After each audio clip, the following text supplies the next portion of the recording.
school of names. So James just mentioned about, because the subject I put as a white horse is not a horse. So I would like to have the people raise hand and then talking about your experience. So please let me know what do you know before you read the text, and about this person, this philosophy, and then what do you feel after you read the text, or you didn't read the text, or you do some research, then you do something.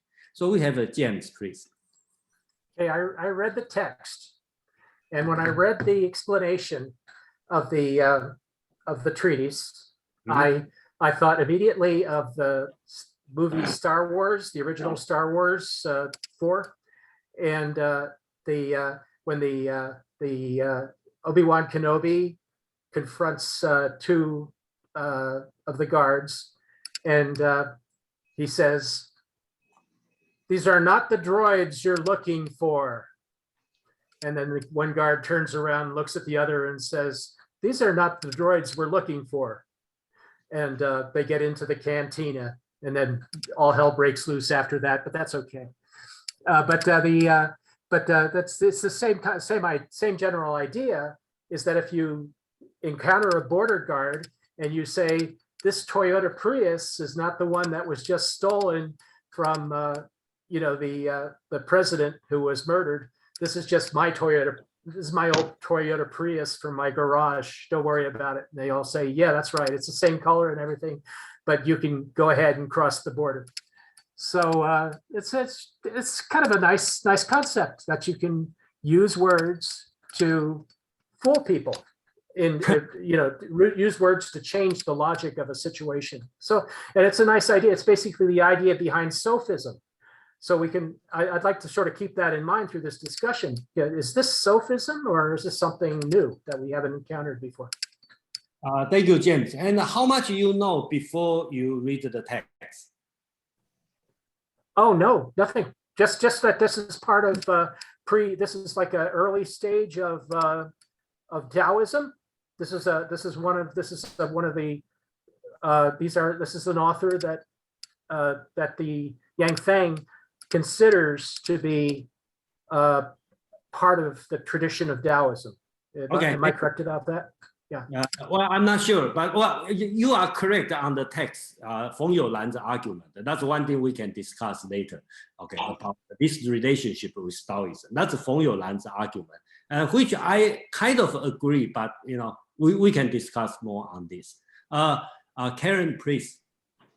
Yeah, I had just heard the example, but not the framing story that he said it to a guard as a way of getting out of trouble. So I had the opposite reaction to James when I read it, in that I didn't think it was about fooling someone or manipulating words. I thought it was about trying to understand the nature of concepts. And I had been reading about the debate between nominalism and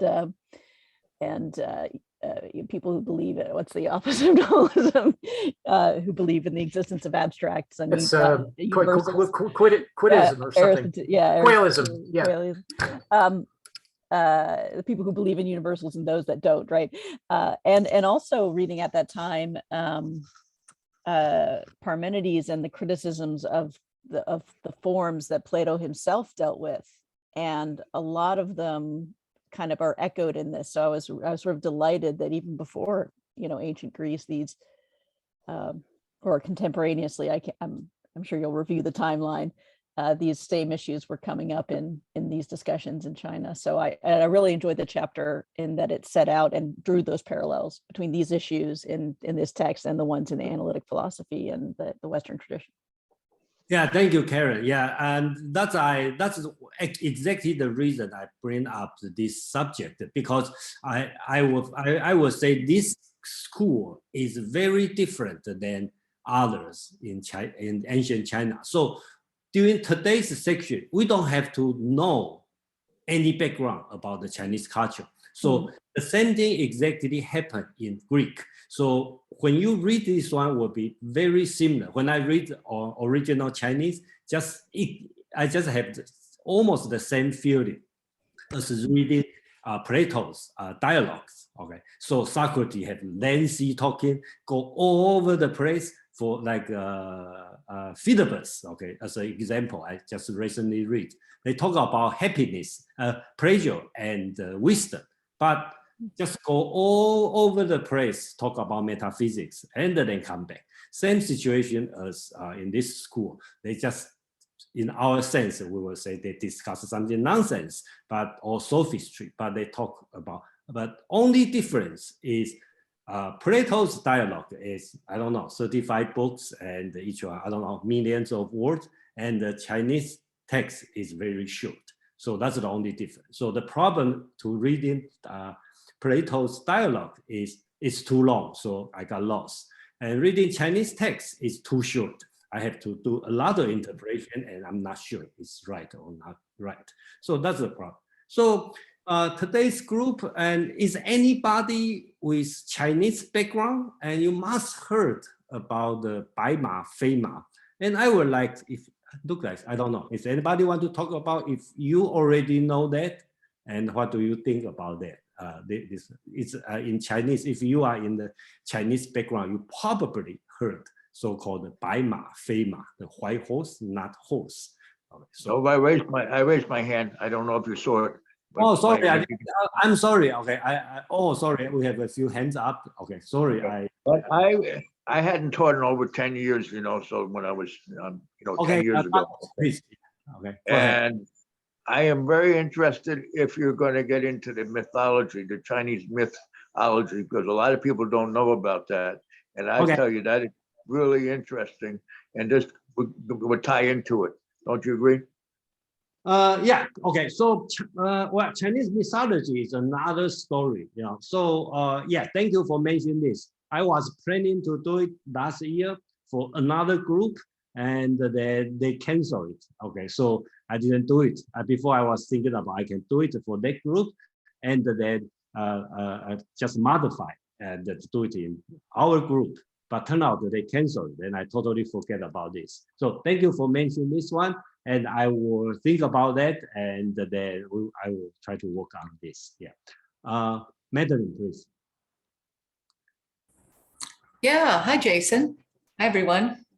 I absolutely love this. It seemed like it summed up, well, the way that it coincided with the reading that we're doing in the Western philosophy group just completely blew my mind. It was fantastic. It was so exciting. And it seemed like, so I'm just going to read these two sentences. Instead of, and I'm going to mispronounce the Chinese names, I just have to warn you all. Instead of emphasizing, as did Hui Shi, that actual things are relative and changeable. So that would be the synthetic, I guess. Gongsun Long emphasized that names, the indicators, are absolute and permanent. In this way, he arrived at the same concept of Platonic ideas or universals that has been so conspicuous in Western philosophy. And so it sort of points out where everything got off course in Western philosophy, which was basically as soon as they were leaving the pre-Socratics, they decided that the names and the universals were the actual real things, and everything else was just like a temporary instantiation of these ideals. Whereas this is more the opposite. This is more like these things don't exist without the real world. There is no other place where the Tao is. There is no other place where these qualities are. They exist in our minds because we put them together. So anyway, I had a blast. I absolutely love this. And I bought the book. It arrived a few days ago, and I'm so glad I bought it because now I'm underlining and it's much easier to follow things. All right. Thank you, Madeline. Yeah. Have you heard about this thing before? No, I'd never heard of it. It was wonderful. And it really sums things up so well that that Western philosophers have taken many thousands of pages to go through. Yeah. Okay. Yeah. So that's not the situation, because probably in the Western world, not people not heard about this, because number one, Plato have done it a pretty good job, so we don't need this one. And another thing is in Chinese, in the Chinese culture, most of people heard the name Gongsun Long, and heard the name the Bai Ma, Fei Ma, which means white horse is not horse, but usually people label as a sophistry. So it's just a lip service, just like James talking about that. Oh, that's a good way to get out of trouble, you know. So it's not wrong, but in not they have probably have a more deeper sense, and then being ignored for 1,000 years. So today, the reason I bring up today is I think this one is important, and then you will see what happened in that time, almost the same time at the Plato's time. I think it's about 350 BC. Okay, during that time, it happened exactly the same time, and they are doing almost the same thing. And you read this one, you don't need any Chinese history background, and you can understand. Well, if you can understand, then you can understand without Chinese history or Chinese background. Brian, please. So I like everyone's comments that we've already had. I think are in line with that. First of all, I knew nothing about this before. I do have the book, and I've been underlining in it. And you asked if I got, if I had a reaction or feeling about it. There's a lot in this chapter. I really liked the conclusion, talking about the significance of the theories of these two writers. So the very last part, and here I saw a distinction that I thought was mirrored in my experience in the Western philosophy, and it ties in with what Madeline and I believe Karen was saying. And it's the difference between realism and nominalism.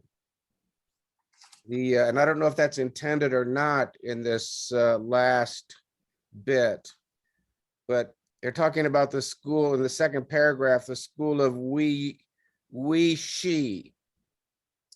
And there they say, or the author says, the last statement conveys the idea that all is one and one is all. Mm-hmm. Since all is one, there is nothing beyond the all. So this, I mean, again, it's only a few words, but this, I believe, is consistent with Aristotelian realism. And in the next paragraph, we have Gongsun Long saying what is summarized as follows: one can see a white something, but one cannot see the universal whiteness as such.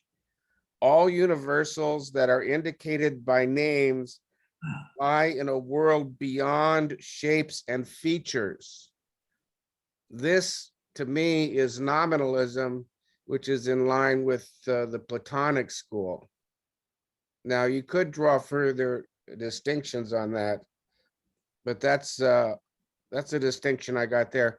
And I would like to point out, just share some of my personal experience, or a personal perspective. I've done a lot of work in German language and German philosophy, and they also, at a much later date, about the time of the Reformation, they struggled with this idea, the difference between particulars and universals.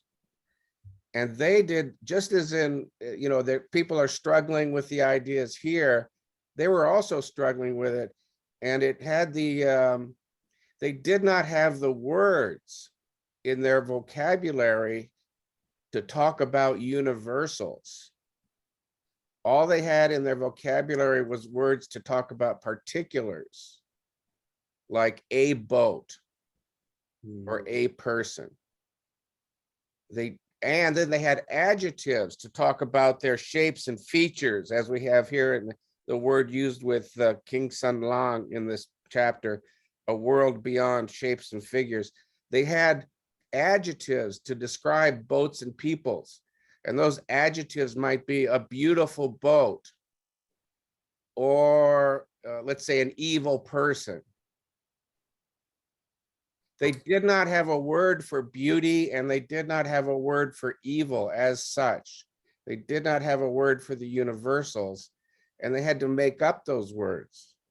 And Martin Luther, who, he was struggling with that because he was translating the Bible from Greek and Latin, and he had to make up words to come up with the universals that were, in effect, features and shapes which are disembodied from the objects in which they're embedded. So I just share that. Thank you very much. I did okay, it's a lot. I have to think about it. And then let me ask you one simple question. Does today's German has a proper words to represent the universal? Yes. Okay, so yeah, I think the reason I'm very interested in Brian's divinity, because I also feel because of the language, so the people using this language struggle with some idea. So today's subject, later on you will see, and I like to show, is the Chinese language. Really, they are struggling with the Chinese word, okay? Same as just Brian said, during the Reformation, Martin Luther translated a Bible, and he struggled with the German words because they lack of the word to represent some concept. And then especially important in Western culture is particular and universal, right? Because the God is God, particular or universal. So that's been discussed for a long time during the Western philosophy. And that's why this kind of concept has been further developed. But in Chinese culture, probably doesn't have the sense of Western or Judaism God.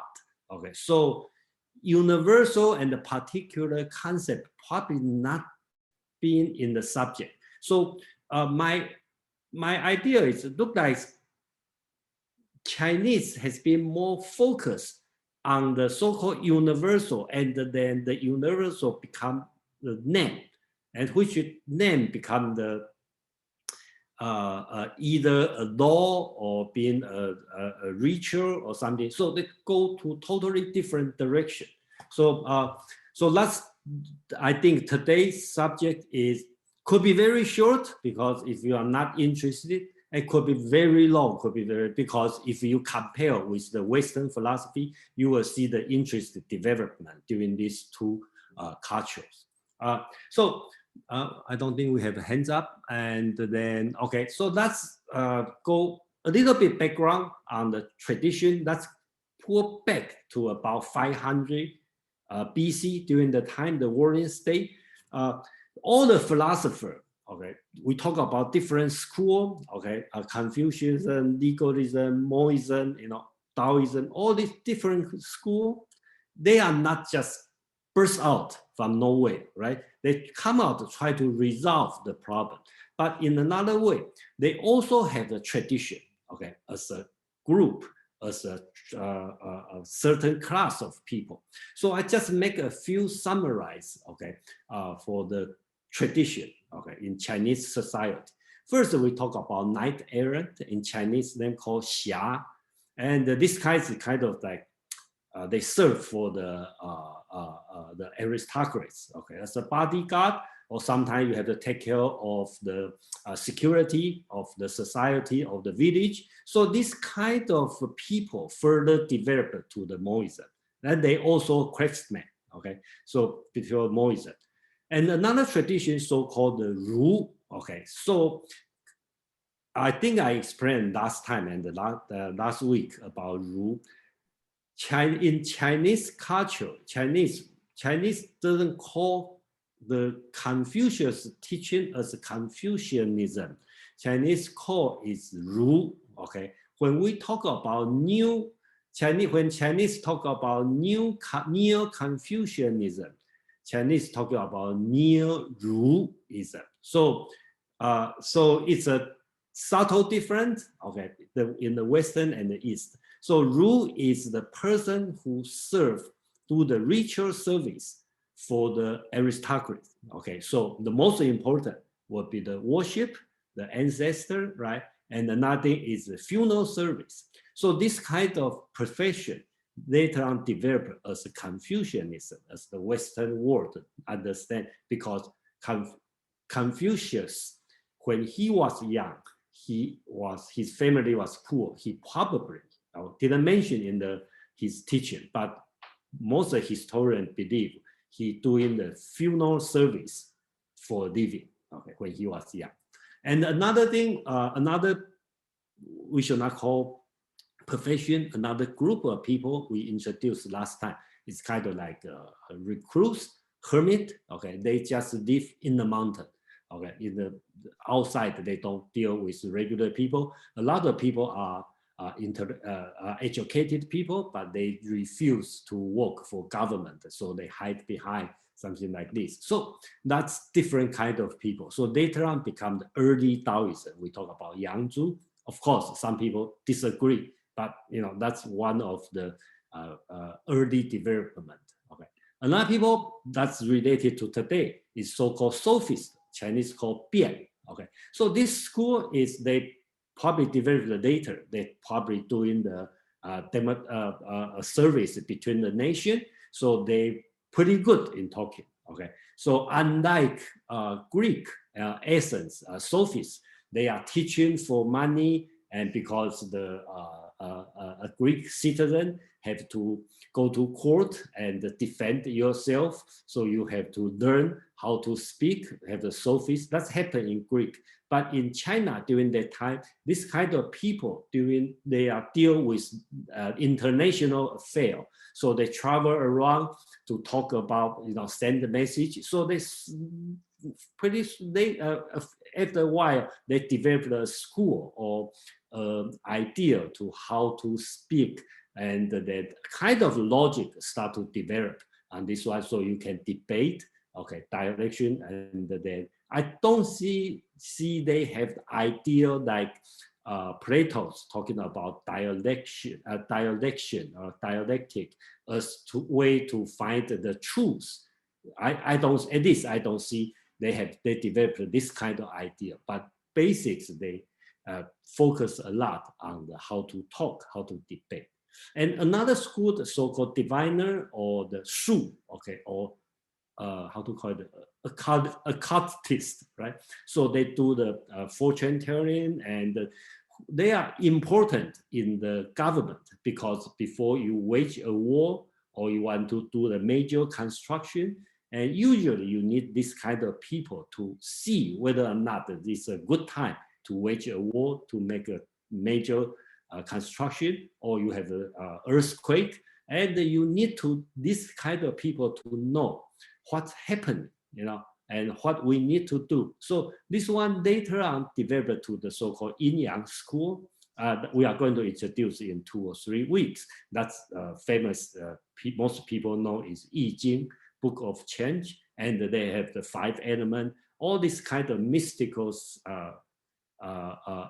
element of teaching. So that's the general background of the Chinese philosophy development. So if we move on, then you will see in the, let me see. Okay, we have a few hands up, and give me a few minutes to finish this page. So most of people heard about the 100 school. The 100 school, this name has been coined by the, I think one day I will introduce this great book, so-called the Record of the Grand Historian, Shi Ji. They make it in about 100 B.C.E. Okay, and the father is Sima Tan, and Sima Qian is his son, and they finished the book. And they coined the name 100 School, but I probably don't know what's the 100 School, and probably nobody really so serious to list what's the 100 schools, but that means a lot. But 6 schools, they have the 1 chapter talk about the 6 schools and the summarize. the 6 school. So this 6 school, I think we have done most of them. So first, I list in the order in the record of the great historian list. This is the so-called the 6 schools, a summary of the 6 schools. There's 1 chapter, and they list this 6 school with the summary. So first school they list is Yin Yang school, which is talk about I Ching, book of change, and talk about the 5 elements, the heaven, the people. And the second one talk about Ru, which is Confucianism. The major philosopher is Confucius, Mencius, and Xunzi, also the one. And then another one, this is Mohism. It's Mozi, okay, Modi, okay, we introduced 2 weeks ago.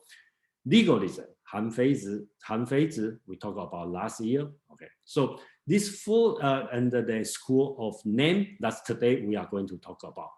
The 2 famous people is Hui Shi and Gongsun Long, or sometimes we call Gongsun Longzi. And I think in Feng YouLan's book, he's in the older time, so he used the weight and the gyre spell, so spells Gongsun Long, something like this. So it's a different spell. But today's name we should use is Gongsun Long or Gongsun Longzi. Okay. And another school is Taoism. Okay, so Laozi, Zhuangzi. I think most people, I will assume, most people familiar with this philosophy. So that's the 6th school. We already done 4. Okay, at least in this group, we already done 4. And today we're going to introduce another one.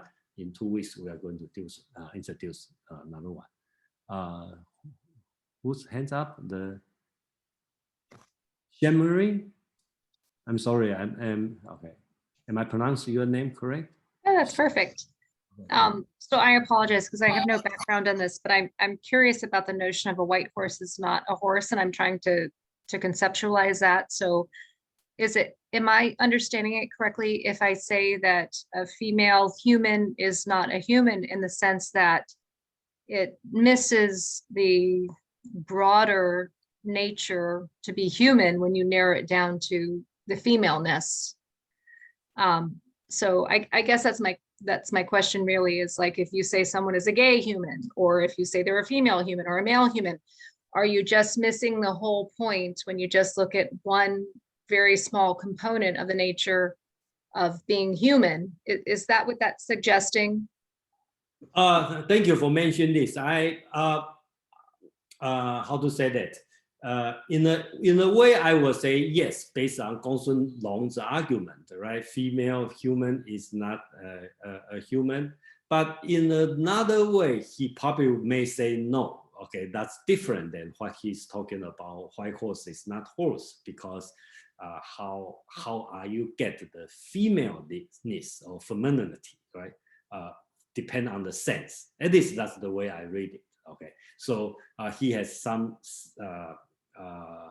the sensation idea, like how do you know? Okay, it's white, right? You see it's white. Like later on, here's another argument about the rock. Okay, so the rock is white, the rock is hot, and it's a rock. Okay, so how do you know it's hot? How do you know it's white? Because you see it, but you cannot see its hardness, right? When you touch it, you can touch the hardness, but you don't touch the whiteness. So I don't know. I'm not Gongsun Long. I don't know. But when you ask him, is a female a man? A female a person? Okay, a female person a person? Well, that really depends on how he is going to identify the femaleness, right? So I don't know. You know, see the dress different. Okay, and how do you know? I think that's a big question. So let's move on. Okay, so let's give a little bit Western philosophy background. Okay, so I will assume most of people know, and so I just quickly summarize. Okay, and we are starting from the point, a common point. The Western and the East are the same, right? In this moment, they're still the same. We talk about the subject and the predicate, right? So the example is Socrates is a philosopher. Socrates is the subject. Philosopher is a predicate. So there's many ways to discuss this one. This is a cat, right? This is the subject, and cat is predicate. And I think in Aristotle's 10 category, we put the substance of the first one, and they have the 9, which is secondary substance. So kind of like substance in Aristotle point of view is a substance. And then they have the 9 different like relation, quality, quantity, blah, blah, blah, to as a predicate. That's 10 categories. So that's the way to lay out the thing. So if you look at this one, then you will see the situation like the subject could be the actual, right? When we talk about Socrates, talk about this, we point to this. That's the actuality, right? And the cat, the philosopher, is the name.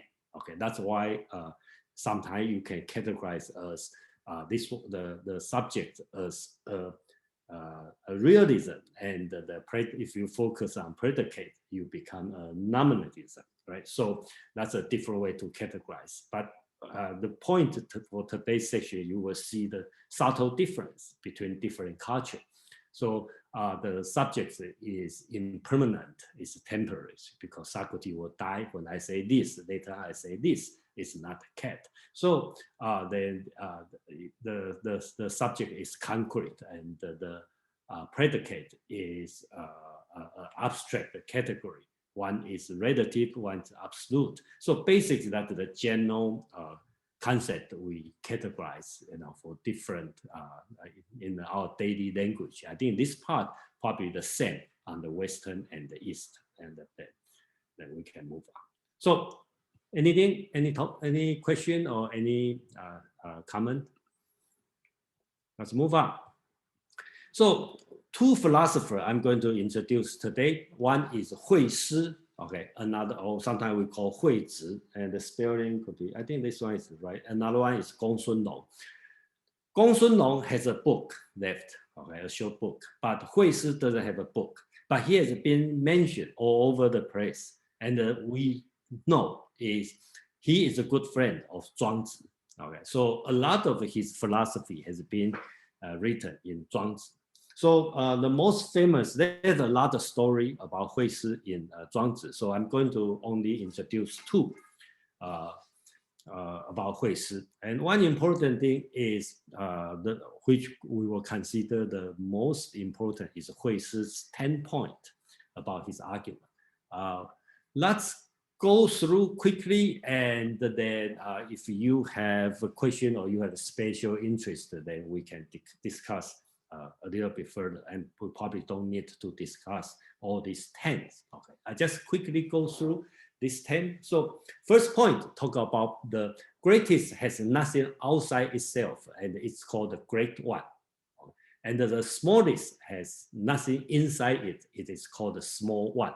So basically, it's talking about the infinity, the limit.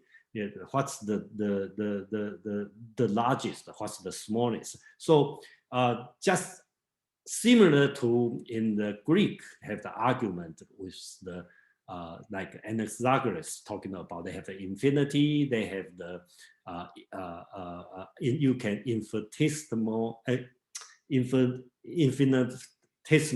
You can infinitely divided things, and all democratics has atomism idea. So this kind of idea is developed, but not that detail.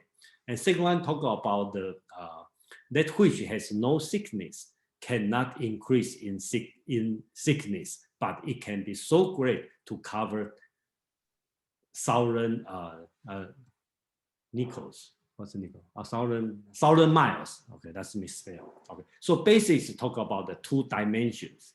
Okay, so in 2 dimensions, you cannot increase in the z direction, but it's infinity. It's huge in the x and the y direction.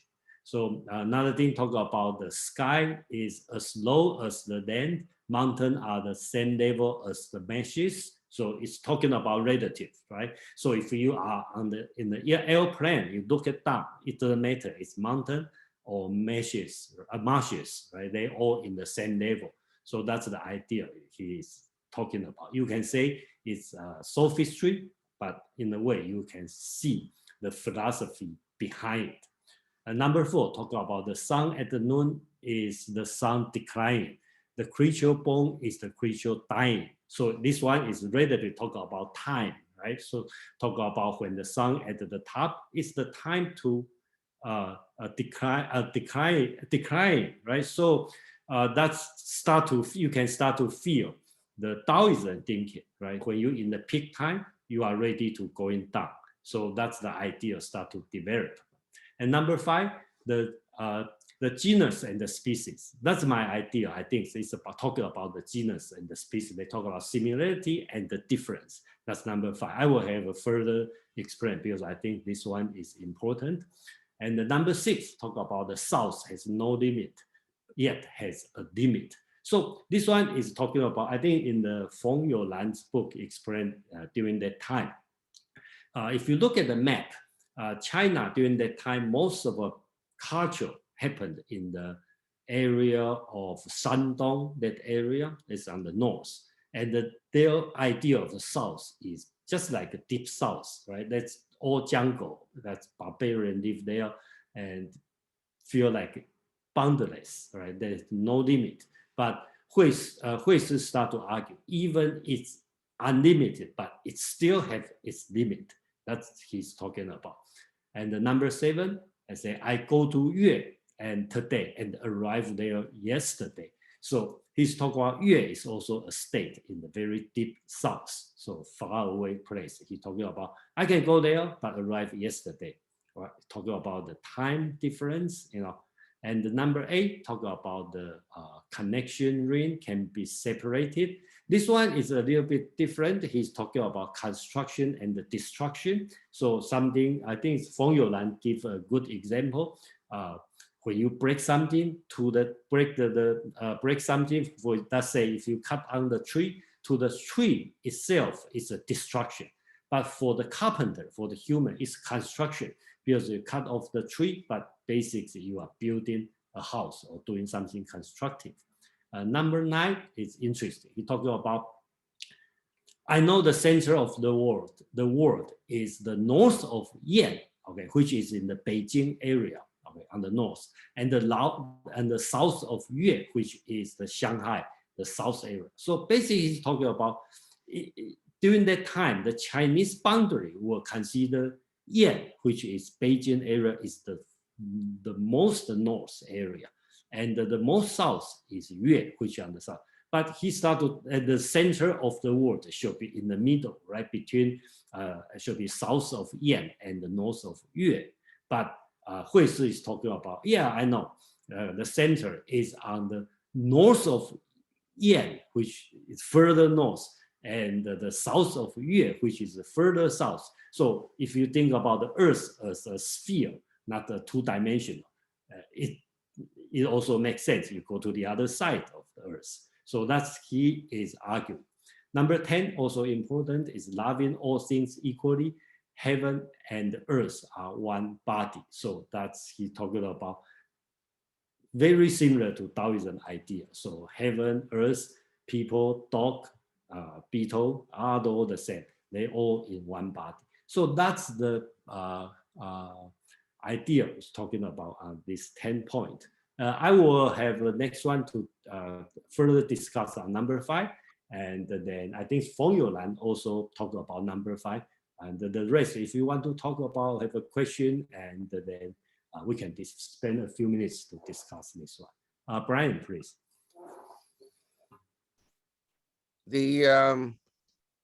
I'd like to include in this 10, the 11th call, which is the prior slide, subject and predicate.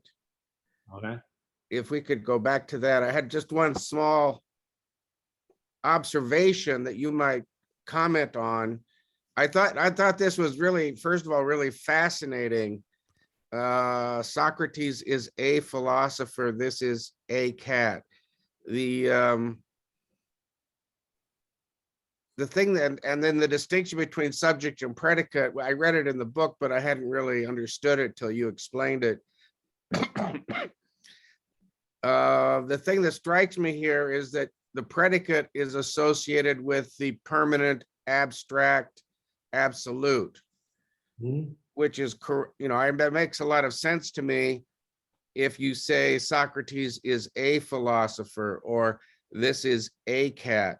But if you say this is the cat, then the predicate stops being so permanent, abstract, and absolute. So and as I recall from reading the chapter, the Chinese did not have the article to distinguish a and the. Yeah. So this is again, a very subtle and interesting distinction. But I think that if you understand this is a cat, it's different from understanding it as this is the cat. Yeah. Okay.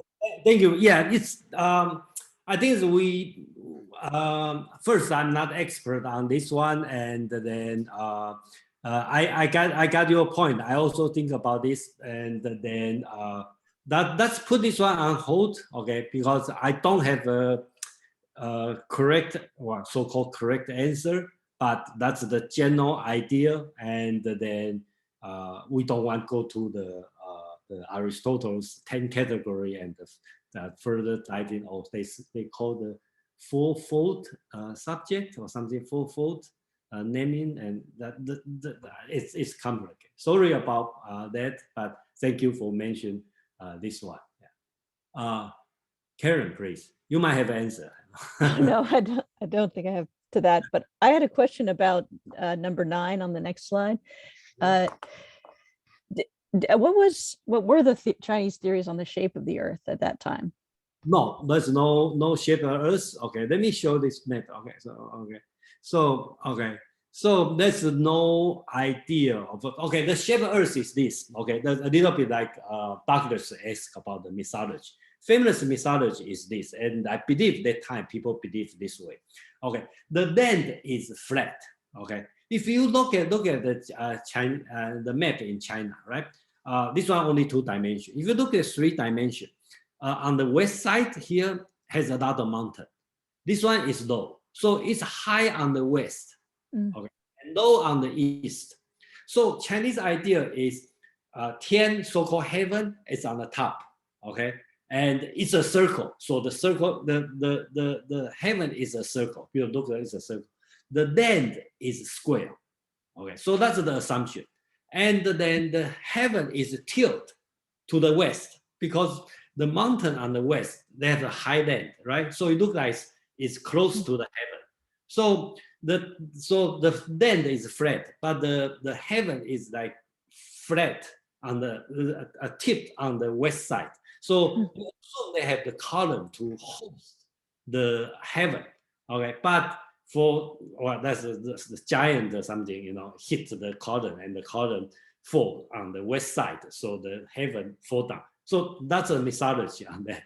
So back to the worldview, and then to further explain this one, you will see during that time, long time, the China is doing this area, right? So it's this area. Yue is some place like this, okay, this one. So most of people will say the center of the world must be some place like Han or this area, Wei, this area, right? But Hui Shi is arguing like, oh, no, the center world will be north of Yan and the south of Yue, right? So that's in Los Angeles probably. So he probably think about it a different way. I don't know, he think about the sphere of the earth or not, or just sophistry, but basics that he is talking about on this point. So okay, Kevin, please. Yes, thank you. I got little comment for Nelson, I guess, about the and yeah, you just inspire me. I find an answer. That's could be a fundamental different culture, like a Western individual rights, freedom, or we consider that myself is different others. But in in Chinese traditional culture would be is my virtue applied to yours. So the person is not important. If a person is has some virtue also work for you too. You say A and B, that's like the horse, like the one rule work for Jason, it also work for me. So I don't need to ask. That's also you can consider about law, like traditionally the virtue and rule, like ritual, is about law. Law is very basic rules. That's sometimes lots in tradition they keep quiet. Why? Because they think Li is important. Yeah, it's that's one comment. Another comment. Thank you, Santa Maria, about my explanation. It's got a different explanation. It's you can consider it's a two word, right? Yeah, white horse. It's definitely not equal horse. Don't imagine the horse is a horse. It's two words, one word. It's very, very interesting. Yeah, thank you. All right, thank you. Okay, so we'll talk about white horse pretty soon. Okay, so yeah, okay, timing is fine. Okay, a little bit further explain on this one because, well, I should say my personal interest is on this one. They talk about great similarity and the small difference, and I kind of disagree on Feng YouLan's explanation. Okay, but that's why I offer my own explanation and then my translation. So there's a two sentence talking about. I think that's different.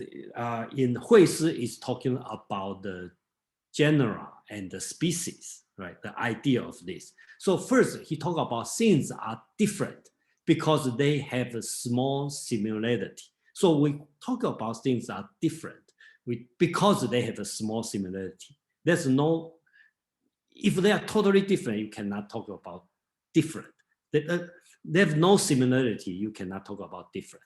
That's why he called this one. So I would like to translate as the difference of the small similarity. Okay. And the second sentence is also interesting. Talk about things are similar because they have a small difference. So if you talk about like, the group, right now we have 24 people here, we all different. But because we have simulated, we have not, sounds like when we talk about we are the same, that means we have some difference. That's why, they have 24 different people. When we talk about we are different because we have the similarity, right? Because we are all human. So that's he tried to explain the difference of the small difference and the great difference. So I think the concept he's talking about here is the concept of the genus and the species. Within the same species, they have the small difference and the great similarity. And the different species within the same genus has the small similarity but great differences. Okay, so I think that's he tried to explain during this one. Unfortunately, the Chinese word only put like 20 characters to talk about this, so that's the problem. Yeah, but also important thing is that turn out this one become a famous saying. People like in the daily Chinese will talk about the so-called 大同小异, great similarity and small differences. Okay, so the reason I believe is Chinese like or worship harmony. So people like to focus on the similarity, not on the difference. Unlike Western culture, probably focus more on the difference than the similarity. So I think that's the difference here.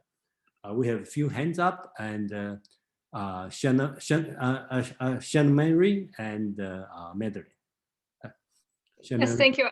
I think you just touched on that. I think what we're finding now in Western society is that we are deeply focused on the small difference. So for instance, if somebody is transgender or or homosexual or whatever it is, like we seem to be focused on these small differences and we're losing sight of the great similarity. And I'm wondering if there's a means that this philosophy understood how to navigate so that we focus on the similarity instead of the small differences, because the small differences, I believe, are virtually irrelevant to the nature of things that make us similar. So if you could share how we go about finding the great similarity as opposed to focusing on the very small differences that really don't matter to most of us, except on a very individual and personal level, that would be very appreciated. Thank you.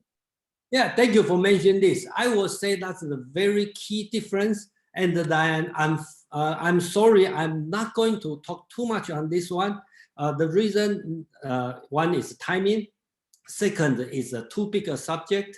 So I will suggest a further discussion, especially on the difference and the similarity. I will discourage to talk about which one is better, okay? Because this one we can go forever, okay? So let's just focus on the difference and similarity, but not talking about this one is better or that one is better. And then, so sorry about this one. And if you want to talk about this one, I think it's take for more section. I think we will gradually understand the difference, and then we probably will have a more mature judge on that.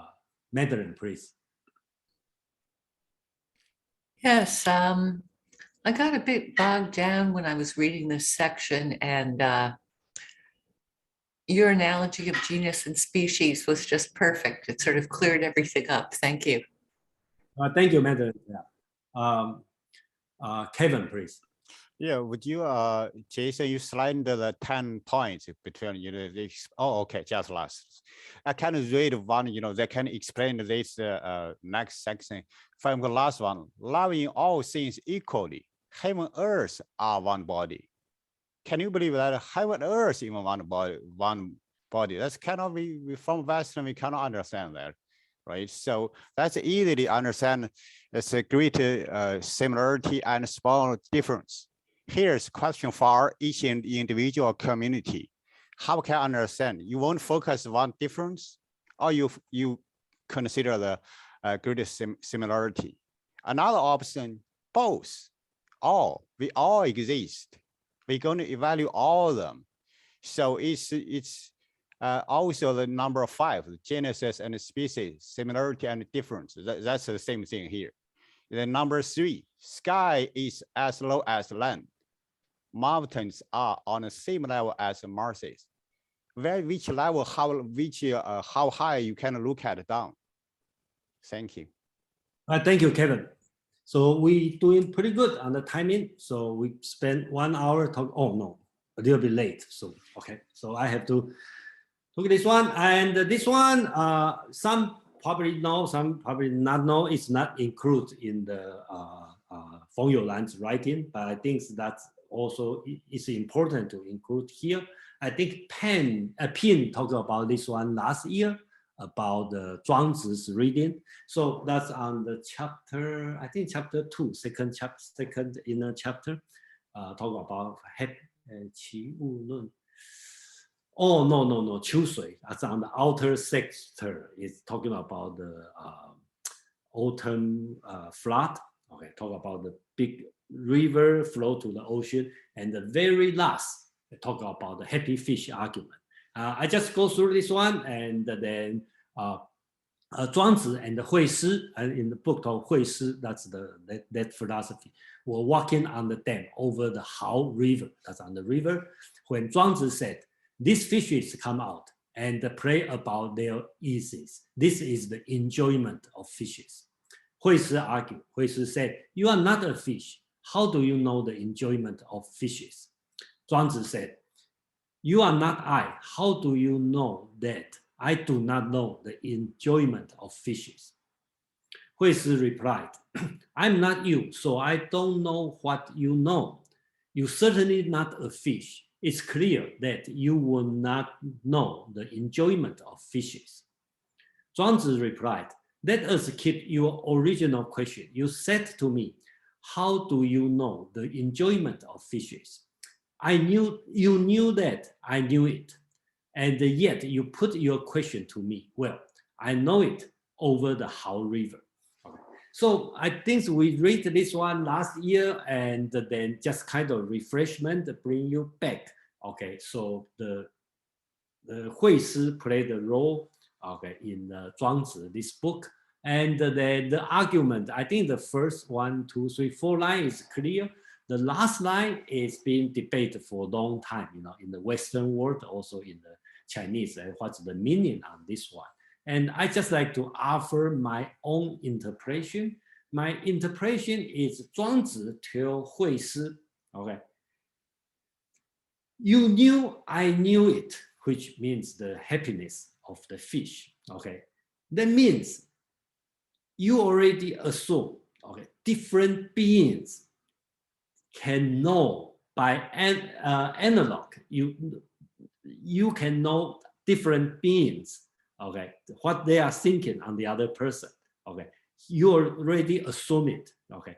So for this same reason, I know the fish is happy. Okay, so I think that's my my answer on that. But of course, people have a different answer on this one, and then I think last year we discussed about this issue. So yeah. So anything want to talk about this one? If you have some short comment, short question, that'd be great. Yeah. Kevin, please. Kevin and James. Kevin. Yeah, by this, why I put this hand, this is my favorite. And when we talk to fish or other, even we talk about, other object, we are not that object. How do you know they're feeling or they have emotion? Like, for example, let's see robot. Do they have emotion? That's kind of, if we are not robot, how do you know they don't know? So it's, yeah, I'm going to save our time and only expand. It's very great, this. Yeah, thank you. And another way to look at this one is I will consider, since as a Buddhism concept, you consider this one is a koan. Okay, so you just look at this one, just leave the story in your head, and then once in a while, when you cannot sleep in the night, you can think about this story, and then probably you will find out the deeper meaning of that. James and the Mandarin. James, please. Yeah, I think that's probably a good explanation. I don't understand the ending on this one that well. I know it over the Hao River. That kind of puzzles me. Why does being over the river matter? But on the other hand, if I was the owner of the fish, I might be on Zhuangzi's side, because I would say, butt out. I know when my fish are happy. And maybe the answer, maybe this I know over the Hao River is the same thing. Maybe he knows the river better than Hui Shi does. Thank you, James. Mandarin and Yogeshwar. Okay, Mandarin, please. For me, I'm glad you brought this up, because when I was reading the reading, I know the center of the world is north of Yan and south of Yue. Basically, the world has no limit, and therefore anywhere is the center. Just as in drawing a circle, any point on the line can be the starting point. So I thought of the ancient Chinese compass. They were actually very sophisticated about magnetism and compasses compared to Europe. And their compass had 5 points. The center was a point because that was where the user was standing. And so for this, to me, the essential element is that Zhuangzi is standing on the bridge. He's a Taoist master, or Taoist dude at any rate, and he's centered within himself. And so he can sense, he has the de, he's following the way, and so he can sense it in other beings. So he is right where he is, and so he can know right where the fish are. He's not somewhere else, he's not up in his head. he's not speculating.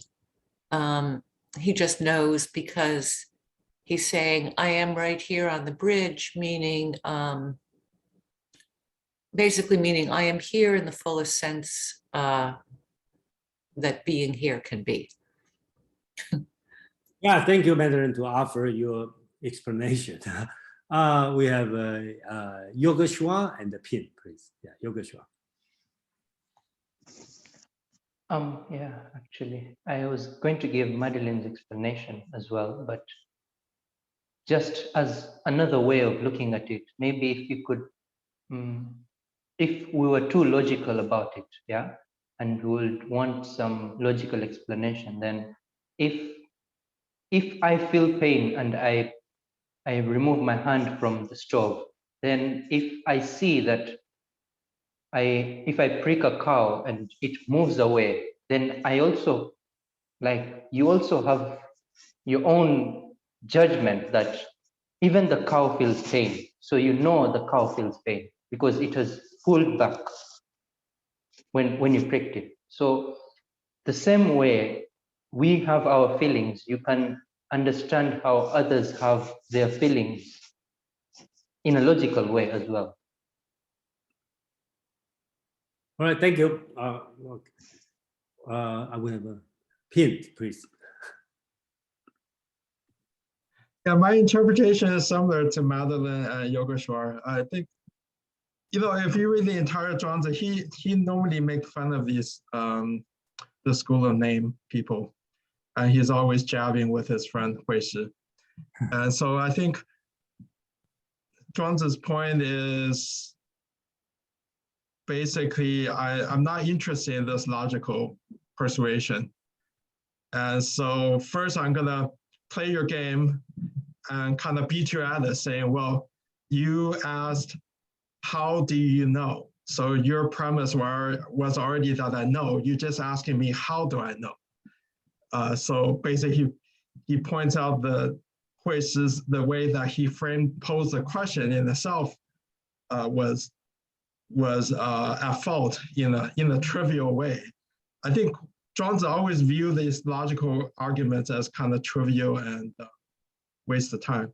And then he gave the answer that's totally illogical. I think that was intentionally. You cannot explain his answer through logic. I know it because I'm on the bridge. Oh, that doesn't make any sense. Well, that was kind of his point. But I think his greater point is that all these, it doesn't matter how it's a pointless question to ask, what is happiness to a fish? You can just argue about that forever and everyone can have a different opinion. What really matters is that Zhuangzi is standing there, he feels good, he feels joy, and the fish look happy and everything is good at that point. Yeah, and that's all that matters. Yeah, thank you, Pin. Yeah, thank you for mentioning this one. And I will say Pin's answer, which is probably most, that's based on my understand, most people reading this one will go to Pin's answer. And but I just like to say we should not argue on this. I probably take a different view. I don't see just laughing at, so, and that probably reflect my understanding of the Chinese culture is different than a lot of people. So I just like to mention this one, and Pin and I have a different opinion on this one, and then you can see, you can make your own judgment. And the Pin, we probably don't need to discuss further on this one. Let's move on.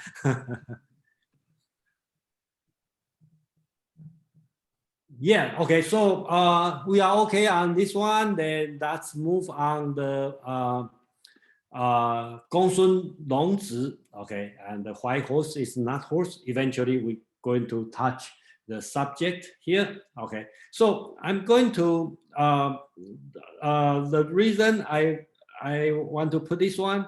One of the reason is kind of relationship between the school of names and the school of Tao's. Okay, the Taoism school.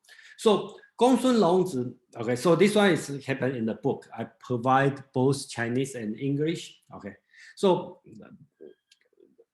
the frame story is Gongsun Long with a white horse pass a gate. The gatekeeper said the horse cannot pass. Okay, blah blah blah. So you read the story, and then let's say A is the gatekeeper, B is the Gongsun Long. So first, can it be that a white horse is not a horse? Okay, and the Gongsun Long say yes, it can. And how? Okay, and Gongsun Long say horse denotes a shape, white denotes a color. Hold on. Horse denotes a shape, white denotes a color. That which denotes color is not that which denotes shape. Thus I said, a white horse is not a horse. Basis here, he's talking about the horseness is different than the whiteness. The concept of horse and the concept of white are different. Okay, so white horse is not horse. That's he's trying to argue. And then the gatekeeper said, you cannot say I have no horses if you have a white horse. Having a white horse is having a horse. So a white horse is a horse. So he just provide his counter argument. Gongsun Long said, when a horse is required, a yellow horse or black horse may be brought forward. But when a white horse is required, a yellow horse or black horse cannot be brought forward. If a white horse is a horse, both requests should be the same. Since these two requests are different, a white horse is not a horse. Basically, he is talking about the situation like white horse is the subset of horse, right? But in this sense, they are not equal. So that's kind of language game here, okay? Then the conversation continue. Okay, the gatekeeper said, all horses have colors. There are no colorless horses. According to your argument, there is no horse in the world. Gongsun Long said, horses necessarily have colors. Thus, there are white horses. A white horse is white and horse. White and horse is not the same as horse. Therefore, a white horse is not a horse. So Gongsun Long is talking about the white horseness is equal to whiteness plus the horseness. Okay, so in this sense, okay, white horseness is not same as, not equal, okay, to the horseness. So that's the entire argument. And then I believe if it's written in Platonic dialogue, it will take about 25 pages, okay, to go through, and then even bring the rules, to the table. But that's the Chinese style. It's very short, very concise, and then, of course, I would like that's open to some discussion and not too. I'd like to suggest this: not too much judgment on today's logic, okay? Because we all know it's a 40, okay? But that's get clear, put in that sense, that time, okay, what they are talking about. So we have James and Shamari. James, please. Thank you very much, Jason. I think this is the missing characteristic is called essence. I'm not sure if everybody would agree on logic, but way I see it is that you have to always settle with any object. You always have to settle on the essential, and the essential is not a property. So you have to be able to always distinguish at the essential from the non-essential. Maybe we're talking about essential properties versus non-essential properties. So when we talk about a horse or a human, we're talking about something that has an essential, something that has an essence. And we can identify the essence, and it's the being able to classify the essence means that all humans are essentially equal in being humans. All horses are essentially equal in being horses. And regardless of the properties that are not essential in determining horseness or humanness.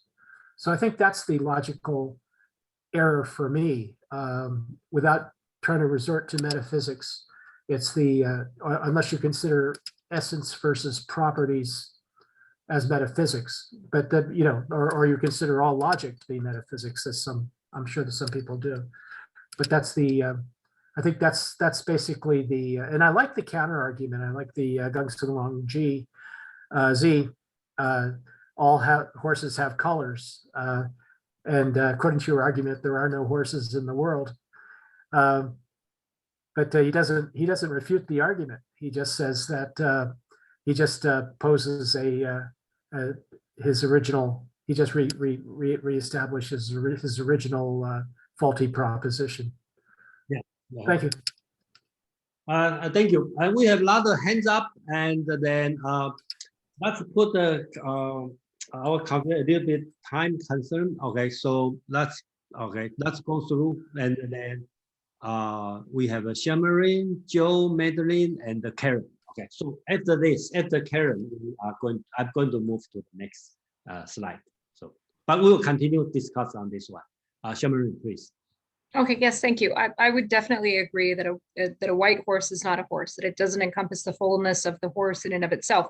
I'm just deeply curious about the extrapolation or extension here, because I again, and I'm sure I've said this, I probably sound like a broken record, but I'm deeply curious about how we utilize this concept to get people to recognize that they're more than the descriptor that they put in front of their essence. So that they can feel whole. I think people are seeking to feel whole in the descriptors, saying like, they're like, I'm a white horse. And it's like, but you're a horse, and there's so much more there. And if you can, yes, you're a white horse, but you're a horse. I'm just deeply curious of how we can allow people to be both white horse and to recognize the deeper essence, which is horseness, if you will. Yeah, thank you. And one way actually I'm thinking is like, another way to argue is why you categorize the white horse as a horse, right? Belong to the class of horse. You can put the white horse and the white cow as one group, and then black horse and black cow as another group, right? So there's many ways to think about this one. And then let's go to Joe, Madeline, and Karen. Joe, please. Yeah, just really quickly. I mean, I'm wondering if this is like, and this is from a while ago that I don't remember thinking about this, but synthetic and analytic propositions, and essentially where the predicate is contained within the subject. So where a synthetic, that's an analytic proposition. Or when you have a synthetic proposition, the predicate is not contained within the subject, but it's related to it. So the idea that if I say all swans are white, there's nothing in the concept of swan about its whiteness, but you can kind of put those two together synthetically.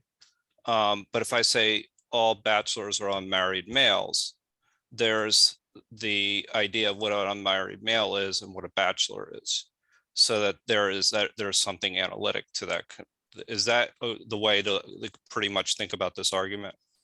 If you ask me, I will say yes, because if you look at compared to what Hui Shi is talking about on the previous philosophy, right? He's talking about the subject. He talk about actuality.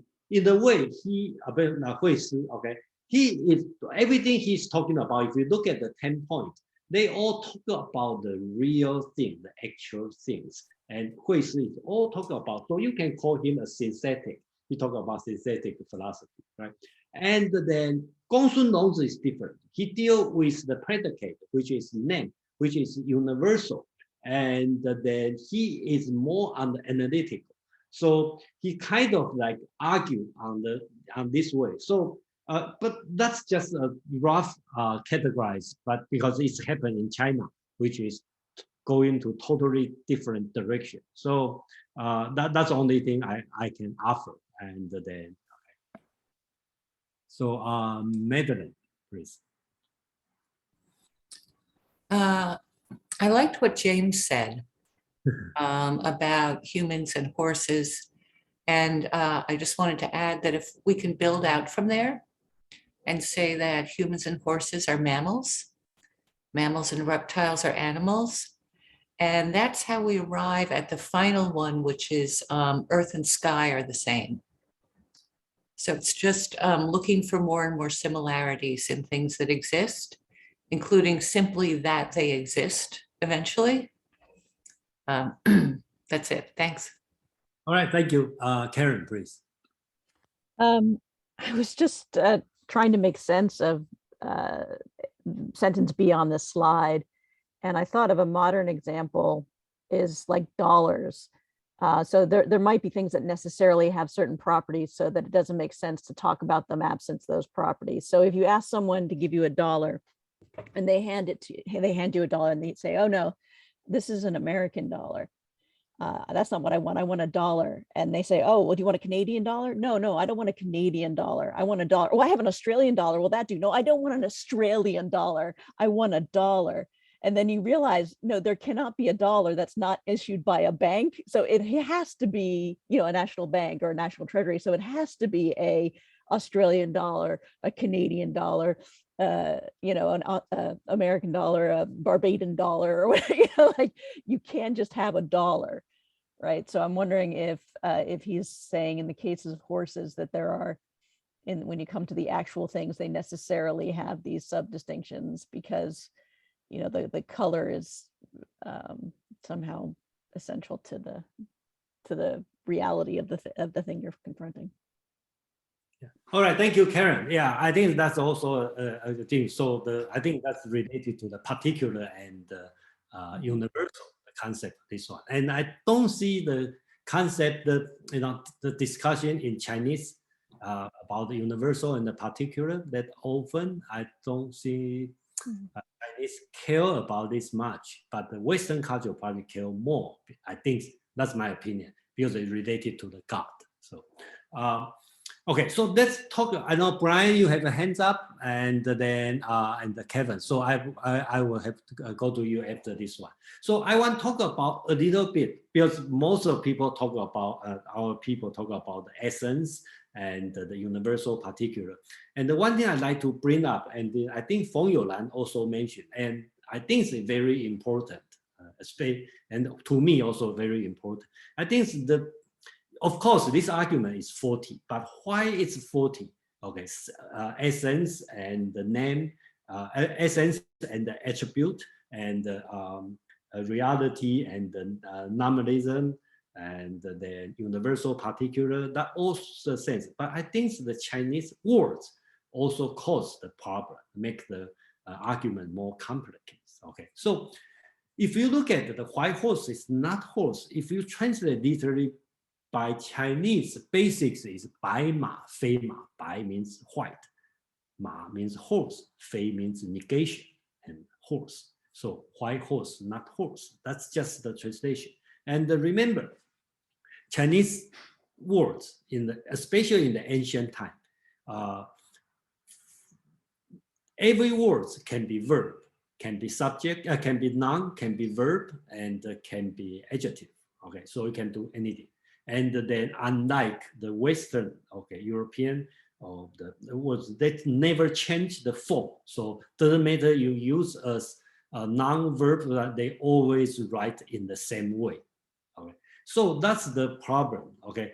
And then just like Feng YouLan mentioned, when you say horse, okay, it could be the concept of horse, which is horseness, could be a horse, could be the horse, could be horses, could be the horses, could be that horse. They all the same and in the same form. So you look at this one. So the white could be white, adjective for white, could means whiteness, which is essence, could be means a white thing, a particular. So when we talk about horse, okay, you could talk about the form of horse, the concept, the form I'm talking about, Plato concept of form, okay, the ideal horse.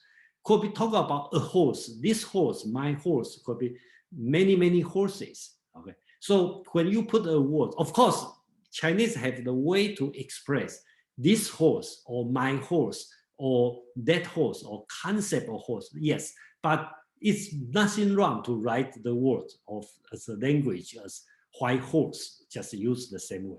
And the other thing I don't think Feng YouLan mentioned, but I feel it's serious problem in Chinese language is the negation. Okay, but if you notice, there's no be verb.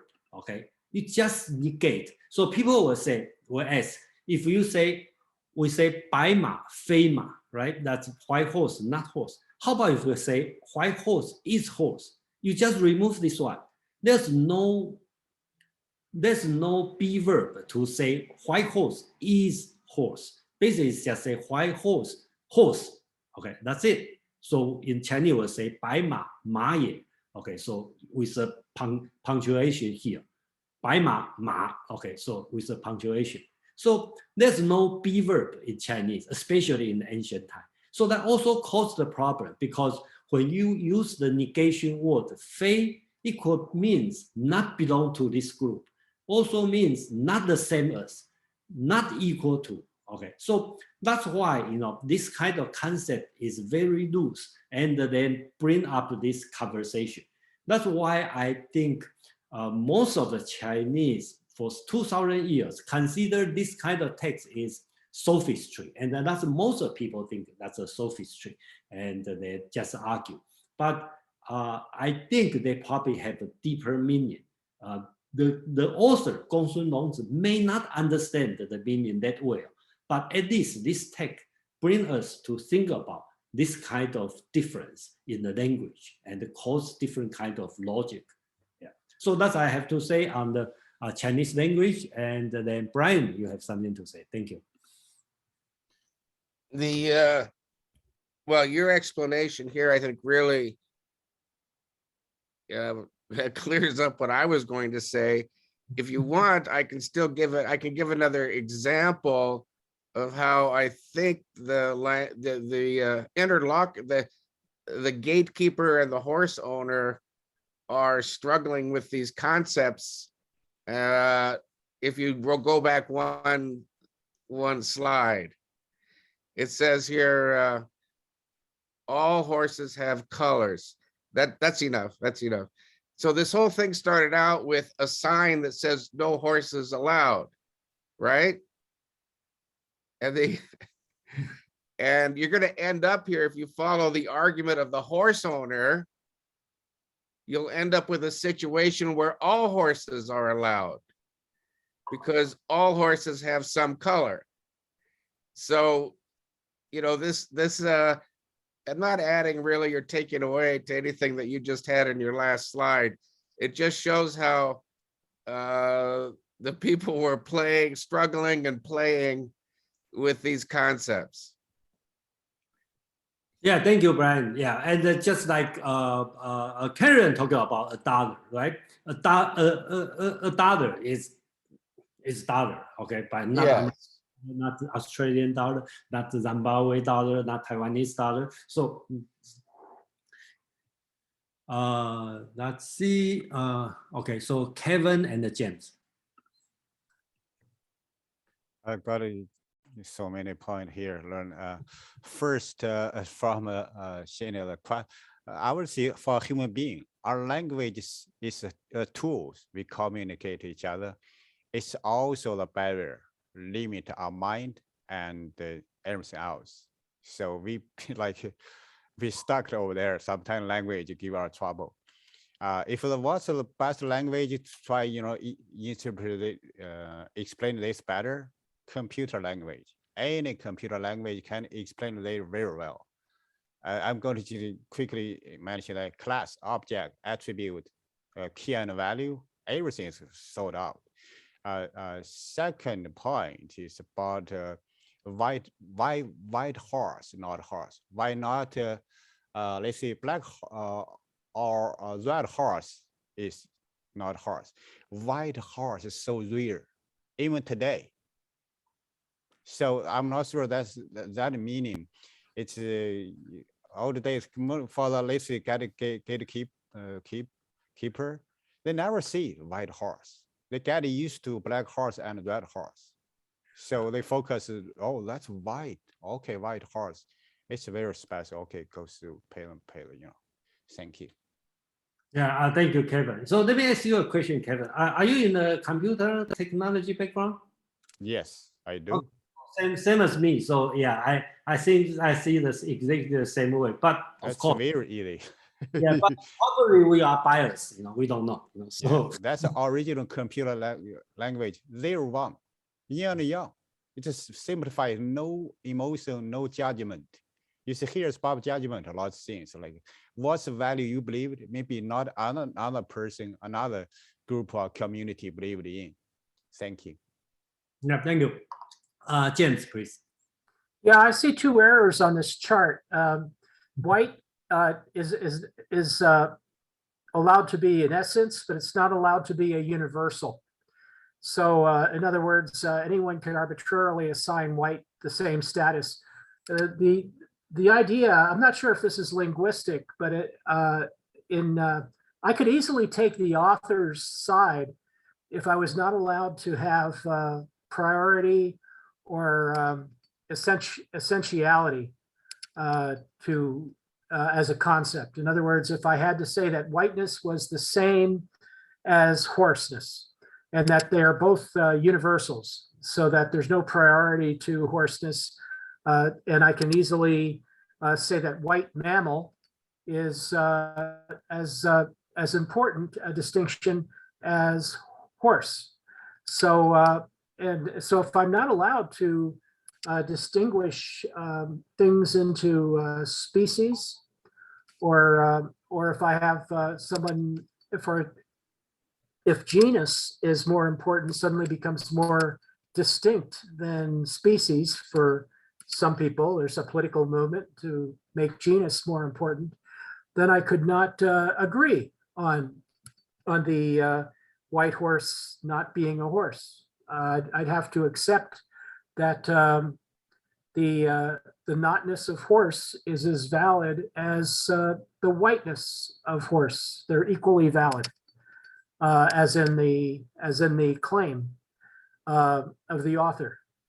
So it is really a function of language and metaphysics, whether universality is applicable to whiteness or not, and whether things are allowed to have essentiality, or if some essences are more important than other essences, and so on and so forth. So it is a question of distinction, and whether distinctions are allowed to have precedence. And of course, I think you're right in pointing out that Kevin is a computer programmer, so he understands precedence perfectly. Every time you write a line of code in computer languages, precedence, almost all the time, precedence is an issue. So and it's the same thing in human language. Precedence is always an issue in human language. So we don't speak Chinese, some of us, so we don't understand the precedence issues involved here. Thank you, James. Yeah, I think you mentioned one thing important. I also like to talk about later is about language and metaphysics, right? So I think it's about Bertrand Russell, but I'm not sure it's him. He talked about all the metaphysics question actually is a linguistic question. Okay, so further on, his student, I think the Wittgenstein also write theology as grammar. Okay, so basically they reduce the metaphysics as a language issue. But of course, not everybody agree on this. That's the thing I like to mention. Shamari, please. Yeah, I just keep hearing this beautiful significance. I think this is contained within the English language as well.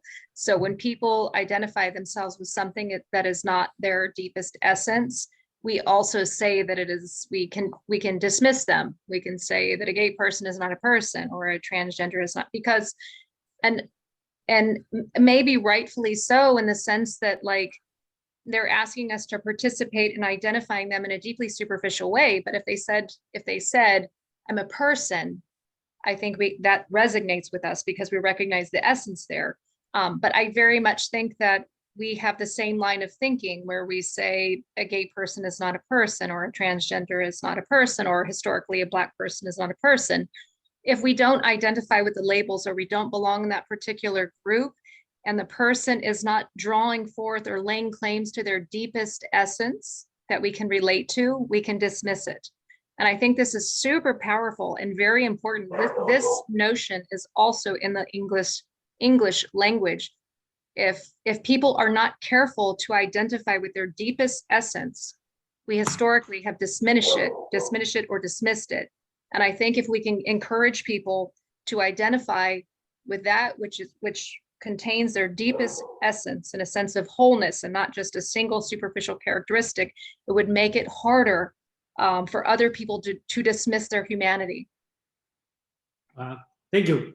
So I'm going to pin Madeline and Joe. Okay, and then I'm going to move to the next slide. Pin, please. Yeah, so many great points by everyone. So I just want to follow up on a couple of different points other folks have already made. I see Shane-Marie asked in the chat if this can be explained in terms of a Venn diagram. You know, when I first read Gongsun Long when I was young, and that's how I saw it, was that this was before set theory came into being. So these were, I saw it as ancient philosophers basically trying to construct something like set theory. Basically, it's a white horse is a subset of all horses, and they're not equal. They're related, you know, there's a definite relationship, but they're not equal. And another thing was, yeah, I agree with Kevin on the computer language, but also with when Jason, when you were talking about the language, it occurred to me that, for example, in the Python language, equal and is are two very different things. And it's a subtle difference, but I don't want to go into all that, but there are instances where you can't use equal, you have to use is. You know, A is B, not A equal to B for your code to work. And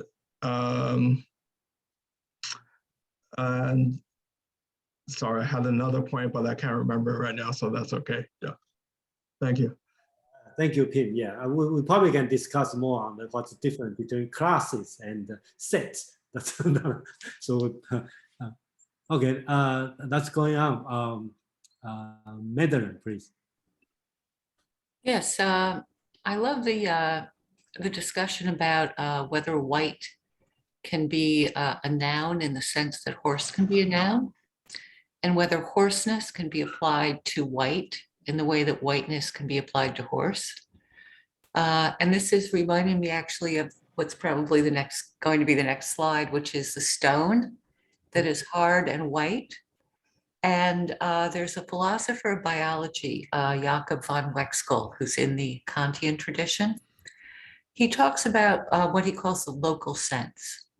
The local sense is what you can touch. And to some extent taste, but still that involves touch. So I think that in general, horse and stone both involve the local sense. Those are things that you can feel with your body and you know are there. They're not going to change the way whiteness changes. They're not going to be a yellow horse. The whiteness of the stone isn't going to go away when you close your eyes. So it's that local sense that is probably making the horse the predominant noun in this sentence of white horse is not a horse. Even though it is kind of a pun and a play on words for the Chinese to put it this way, is my impression, not reading Chinese. There would be a clear understanding simply because of our own biology, which is the world in which all of this is taking place. Thank you. Joe, please. Yeah, I'll be brief. And it gets to the idea of names that Shane-Marie was actually talking about a little bit. And I think in the Tao number 32, it talks about specifically once the whole is divided into parts that you have to give it names. and the danger that comes along with that. And that to recognize that these names, and I don't know if this is in your translation, Jason, but it was that the names are provisional, and that's important to recognize. So, and that gets to the idea of what is universal and what is particular. And well, I won't go that far into that, but I just thought, you know, it's an interesting, interesting point to this conversation. Yeah, thank you, Joe. Yeah, actually, it's interest about the name. Okay, I think I like to say Chinese like worship names. So name in different philosophers have a different meaning. You know? So, and that's why I think this school of names is important. Yeah.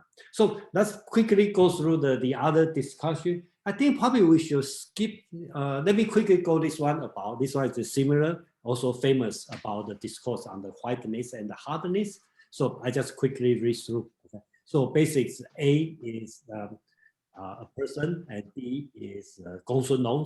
Okay, point say, is this possible to say hard, white, stone? Okay, remember Chinese has all the words has no difference. So 尖, 白, 实, 山. Okay, that means the hard, white, stone are three things. And Gongsun Long say no. Can there be two things? Gongsun Long say yes. So that's how Gongsun Long's answer is, without feeling its hardness, you know. Without feeling the hardness, you know it's a white stone. There are two things. It means white and the stone. That's two things. Without seeing the white color, you know it's a hard stone. That means you touch, you know, right? There are two things, hard and stone. You can see the white color, you can feel the hardness, and you know it's a stone. Are they three? That's his, and that's the question. Then Gongsun Long's answer, you cannot see the hardness of stone, but the whiteness of the stone. You cannot feel the whiteness of the stone, but the hardness of stone. So basically, he is talking about the hardness, whiteness, and the stoneness cannot exist at the same time. Okay, because when you touch, you don't see. When you see, you don't touch. Okay, basically, it's not in the same sense. Okay, but the stoneness, okay, you know it. That's a different thing. So they have a further discussion, and I try to bring the second part of discussion. I think it's very confusing and very confused, and then it's very difficult. And I read a lot of like Mo Zhongshan and Feng YouLan also have writing. Hui Shi also have writing on this, and they all said, they all surrender. They said that's too difficult, too confused. Okay, so I will stop here. So basics. That's my idea. I think during that time, it's happened in Greek word, also in Chinese. People don't separate the attribute and the essence that much. So when people talk about white, even in the West, not separate as a whiteness. As they talk about white, they talk about the white thing, not the attribute. I think the concept attribute is developed later, but that's just my feeling. I'm not sure it's correct or not, just my feeling. So that's the reason I bring this one, is since this one is a very famous argument, so-called 白石论, okay, the 尖白石, okay, the hardness, whiteness, and the stone. That's also famous in the, if you are not interested in Chinese philosophy or any philosophy, if you are interested in literature and this kind of white horse and the whiteness and hardness has been mentioned during the 2000 years without further discussion, but being mentioned for 2000 years. So that's important in the Chinese culture. So, okay, we have a few hands up, and then I'm going to move on. I hope I'm doing the time right. So, okay, Alex and James. Alex, please. Yeah, I think this actually, all this listening to reminds me, I don't know if I'm wrong, but I did attend a few lectures on Wittgenstein, the philosopher, the German philosopher in the late 20th century, because he talked a lot about perceptions, I believe. Do you see a little bit of similarity between these? because first of all, 白马非马, the white horse is not a horse, already contradict itself. Because first of all, you have to see that the horse is being white, but how do you know that that color is white? And second, if you already identify the white horse as a horse, then how can you at the same time negate it? It kind of reminds me a little bit of Wittgenstein. So I'm just wondering, what do you think?